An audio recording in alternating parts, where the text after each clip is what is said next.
Au pays de l'osier, François Bruyant a choisi la paille pour construire sa maison. Les murs sont composés d'une double ossature en bois, à l'intérieur de laquelle il insère les ballots de paille. La structure sera ensuite fermée par un mortier à base de sable, de ciment, de chaux et de sciure. On met des clous d'abord sur le côté et ensuite on vient couler un mortier qui va venir contreventer l'édifice.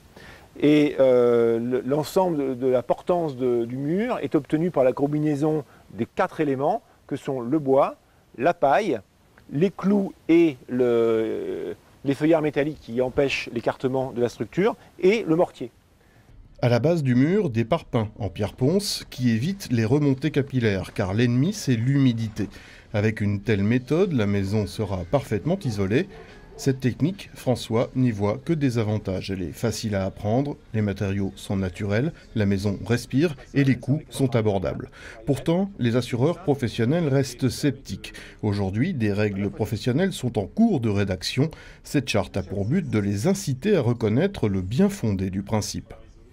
Si on ne veut pas que ça reste l'apanage de quelques autoconstructeurs dans leur coin et que ce soit une technique qui se développe, il faut écrire des règles pour que l'ensemble des personnes puissent connaître ces techniques, et notamment les assureurs, pour qu'ils connaissent ces techniques utilisées, donc évaluer les risques, et ils verront que les risques ils sont plutôt moins importants, en tout cas ils ne sont pas supérieurs à une technique de construction standard.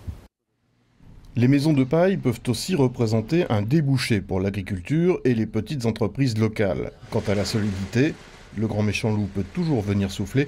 L'histoire des 3 petits cochons a pris un coup de vieux.